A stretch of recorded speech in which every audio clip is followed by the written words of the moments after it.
Graça e paz. Nesse momento eu queria te convidar a orar comigo. Nós oraremos a respeito dos nossos irmãos e das nossas irmãs que estão sofrendo nesses momentos de dificuldade. Senhor, nosso Deus e nosso Pai, nós te agradecemos porque o Senhor é bom, porque o Senhor é cheio de misericórdia e porque o Senhor é fiel a nós, Pai. Porque nesse momento, Pai, o Senhor nos trouxe aqui para ouvirmos e aprendermos a respeito das Tuas maravilhosas obras, Pai. Senhor, eu sou um homem fraco, eu sou um homem incapaz e cheio de fragilidade, Pai. Mas Tu é infinitamente poderoso, infinitamente maior do que eu consigo imaginar. Então eu peço, Pai, que o Senhor aplique essa palavra aos corações das pessoas que ouvirão essa mensagem, que o Senhor aplique e transforme a vida deles, Pai, de uma forma que eles não venham olhar para o sofrimento como apenas algo ruim, mas que eles venham a olhar para o sofrimento de uma maneira que venha te glorificar, Pai. É isso que nós queremos. Nós queremos te glorificar, Pai. Assim nós pedimos e agradecemos em nome de Jesus, Pai. Amém.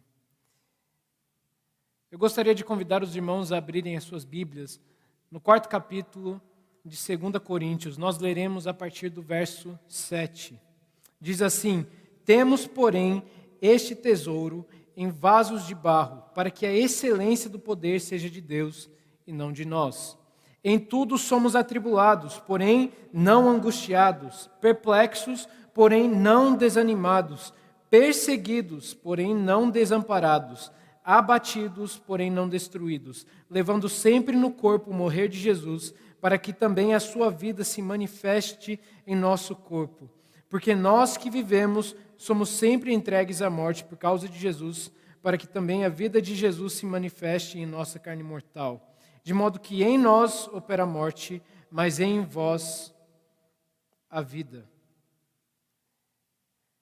O sofrimento humano. Talvez esse seja um dos tópicos mais relevantes na sociedade contemporânea. Se você olhar ao seu redor, é muito fácil perceber que o ser humano ele é cheio de fragilidades e incapacidades. Nós somos pessoas marcadas pelo sofrimento, seja próprio ou dos outros.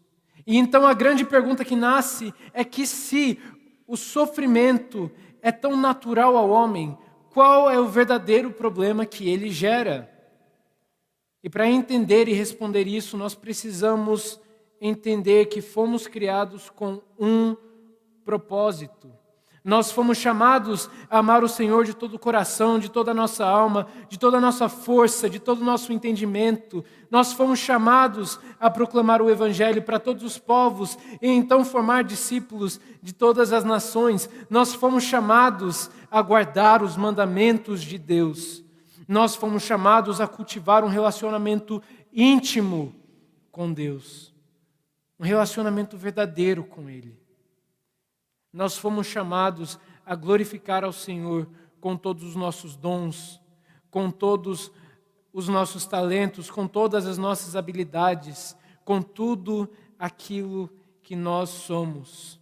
Tendo entendido isso, poderemos desvendar então o grande problema do sofrimento, que, por causa da reação do ser humano ao sofrimento, ele pode se tornar suscetível ao esquecimento, onde nos melhores momentos de sua vida, ele acredite que é dono e governante de tudo aquilo que acontece em sua vida, e onde nos piores momentos de sua vida, ele esqueça ou duvide do poder e da presença do Deus soberano. Quando nós lemos esse texto, nós precisamos entender que por trás do texto está Paulo, um homem que está literalmente derramando a sua alma em forma de carta. Nessa carta, considerada talvez a carta mais pessoal de Paulo, ele cita diversos momentos de sofrimento pelos quais ele passou.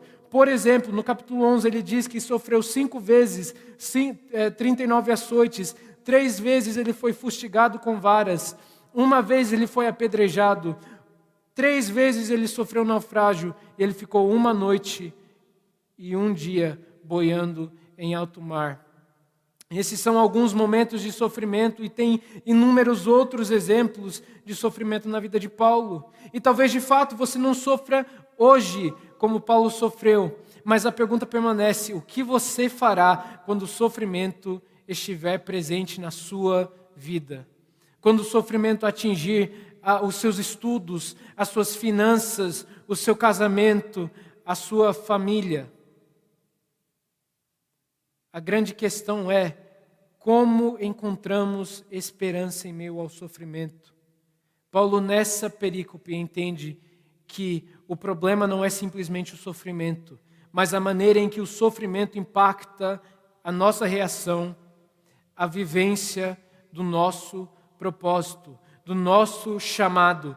Aprender, então, a reagir ao sofrimento é necessário para vivermos o propósito de Deus para as nossas vidas.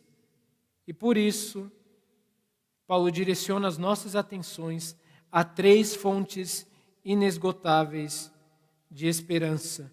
Paulo ele inicia com uma ilustração. Ele tem em mente a imagem de um vaso de barro, um objeto que por descrição não possuiria brilho próprio, não possuiria grande resistência e também não possuiria muito valor.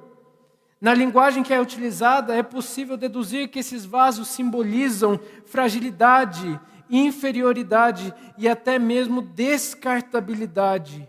Mas por que Paulo, um apóstolo que viu o próprio Cristo, estaria fazendo uma comparação de tal maneira?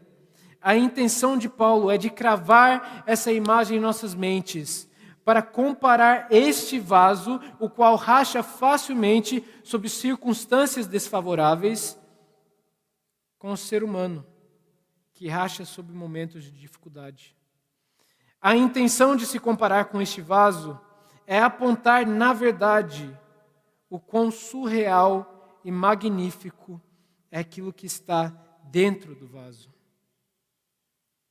Talvez você pergunte por que esse tesouro citado estaria num vaso tão frágil. Não seria algo muito comum guardar algo num recipiente que não oferece proteção? Mas Paulo, ele é intencional com suas escolhas. Esse tesouro, ou esse vaso, em relação ao tesouro, aponta 2 verdades para nós que nós precisamos entender. Que primeiro, Deus escolheu as coisas loucas para envergonhar os sábios e as coisas fracas para envergonhar os fortes. E que, em segundo lugar, o tesouro não tem nada a ver, o valor do tesouro não tem nada a ver com o vaso. O tesouro é infinitamente mais precioso. Esse tesouro é a mensagem do Evangelho. Que no início da criação, o homem desprezou a perfeição do Deus Altíssimo ao transgredir o seu mandamento. E que essa criatura, formada do barro, blasfemou contra o Deus Santo ao desobedecê-lo. O homem pecou contra aquele para quem todas as coisas foram criadas. E esse ato hediondo fez com que, em Adão, toda a raça humana fosse separada de qualquer comunhão com Deus. Essa separação era um abismo intransponível. Essa separação é um abismo intransponível. E é por causa dessa queda que nós fomos sujeitos à ira e à maldição de Deus. Por causa da queda, o ser humano se torna sujeito e merecedor de todas as misérias possíveis, do sofrimento, da morte e do inferno. O ser humano, por causa do pecado, não teria como encontrar uma gota sequer de esperança em qualquer coisa que ele fizesse. Mas Deus, sendo rico em misericórdia, e por causa do grande amor com que amou os seus escolhidos, enviou seu Filho unigênito para salvar o mundo que havia se perdido.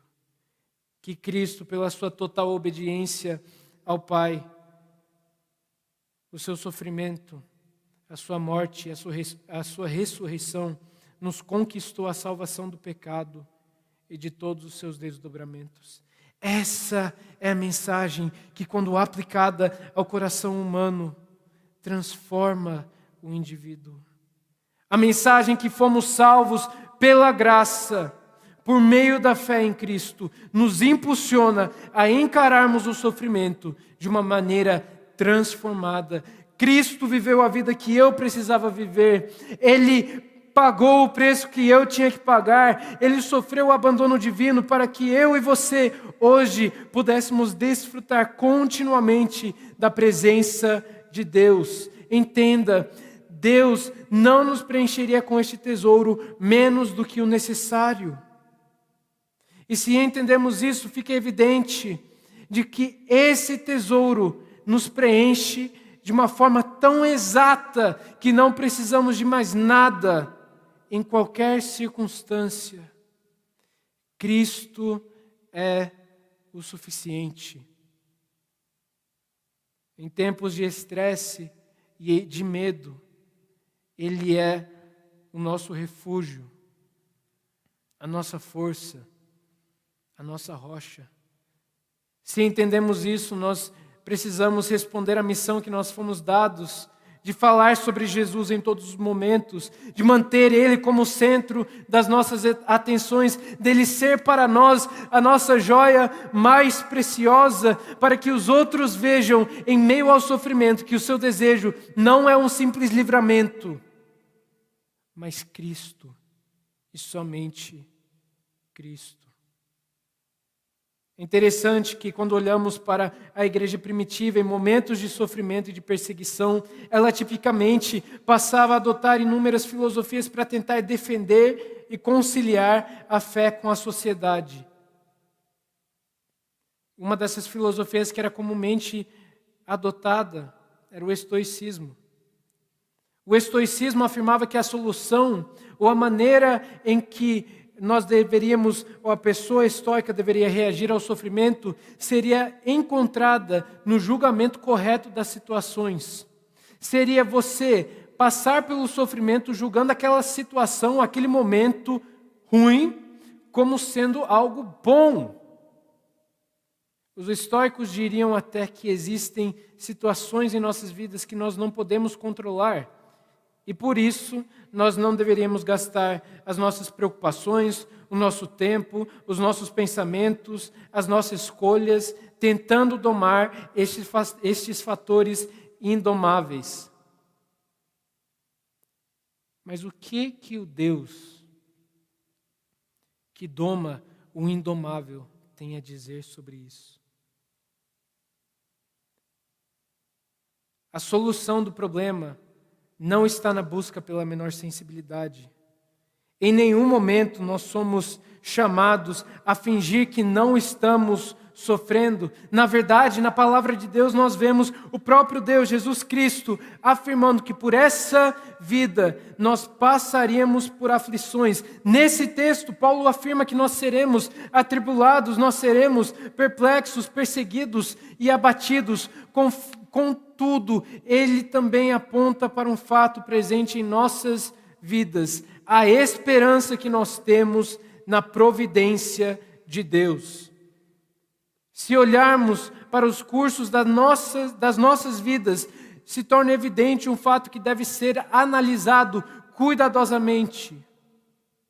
Porque este vaso pode passar por tantas quedas, tantas batidas e sofrer de tantas rachaduras sem ser completamente destruído? E a resposta é que há uma cola divina que mantém esse vaso inteiro. Meu irmão, essa cola divina na vida do crente é a mão de Deus que o sustenta em todos os momentos da sua vida. Essa mão divina que nos sustenta através das tribulações, através das dores, que nos carrega em todas as situações. E talvez você diz, mas dói tanto, e com certeza dói. Dói quando um membro da nossa igreja espalha mentiras ao nosso respeito. Ou quando você tem um parente próximo morrer subitamente. Dói quando você vê que o seu filho, a sua filha, está lentamente se distanciando dos caminhos do Senhor. Dói ver um filho cair em depressão e se suicidar. Dói quando o médico olha nos seus olhos e diz para você que te resta pouco tempo, porque a doença está num estágio avançado. Dói quando você descobre que o seu marido ou a sua esposa está te traindo com um desconhecido. E dói quando vem o pedido de divórcio. Dói quando você perde um emprego. Dói quando você percebe que não tem comida para dar aos seus filhos e que o horário do almoço lentamente se aproxima.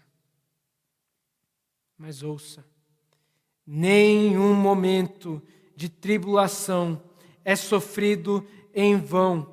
Talvez pareça em diversos momentos que essas situações não fazem sentido, mas olha para mim. Deus quer revelar a grandeza dele e a glória dele através dos seus sofrimentos. Em meio aos açoites, aos tumultos, aos castigos, enganos, a desonra, a infâmia, as aflições, Deus quer revelar a glória dele. E sabe como ele faz isso? Deus ele permite com que o crente passe por sofrimentos, com que o vaso sofra de rachaduras, para que quando as pessoas olharem do lado de fora, que elas venham a ter um pequeno vislumbre do tesouro que habita no vaso. Tem uma história que eu gostaria de compartilhar. Uma vez, um lenhador ele foi para um bosque com a intenção de derrubar todas as árvores. Mas ao chegar e começar a inspecionar cada árvore de perto, ele viu que tinha uma mãe pássaro fazendo o seu ninho no topo de uma das árvores. Então o lenhador entendeu que se ele permitisse com que essa mãe pássaro formasse o seu ninho, que ela então botaria os seus ovos e criaria os seus filhotes naquela árvore. Mas tem um problema, porque aquela árvore estava prestes a cair. E então o lenhador pegou o seu machado e virou para o lado que não estava afiado. E ele começou a bater no tronco da árvore, fazendo com que ela chacoalhasse e assustasse a mãe pássaro. E então essa mãe pássaro voou para outra árvore. E esse lenhador perseguiu a mãe pássaro. E foi e fez a mesma coisa. Então a mãe pássaro começou a voar para diferentes árvores e o lenhador a perseguia, fazendo com que ela até mesmo se perguntasse qual que é o problema desse lenhador. Até que finalmente o lenhador ele bateu no tronco daquela árvore, ou de uma árvore, e a mãe pássaro voou para o topo de uma rocha. E então o lenhador ficou satisfeito, porque ele sabia que naquela rocha, aquela mãe pássaro encontraria refúgio, encontraria segurança. Todas as árvores deste mundo estão prestes a cair. Todos os sofrimentos pelos quais nós passamos, é a mão de Deus nos dirigindo para construirmos e buscarmos refúgio naquela rocha. Cristo é a rocha. A mensagem de Deus ao crente em meio ao sofrimento é que todas as coisas cooperam para o bem daqueles que amam a Deus, daqueles que foram chamados segundo o seu propósito. Essa mensagem maravilhosa aponta para nós uma realidade universal, que Deus ele é soberano sobre todas as coisas que existem. Se apenas uma partícula no universo não estivesse sob o domínio, o controle de Deus, Ele não poderia nos prometer consolo. Mas é porque Ele é soberano que Ele pode nos assegurar que todas as coisas estão cooperando para o nosso bem. O nosso consolo está nas mãos de Deus e, de fato, seremos temporalmente consolados. Você será alvo de grande alegria quando Deus acalmar as tempestades pequenas da sua vida. Mas o dia está chegando em que o nosso pranto será transformado em dança. As nossas pequenas derrotas serão transformadas em eterna vitória. Em que a nossa força será o que a nossa fraqueza será transformada em força. Em que o nosso sofrimento será transformado em júbilo infindável. O dia está chegando em que Jesus Cristo enxugará dos nossos olhos todas as nossas lágrimas. O crente que foi chamado e entende esse chamado de Deus é dado uma tarefa majestosa de louvar ao Senhor pelos seus grandiosos feitos, pela sua muita grandeza.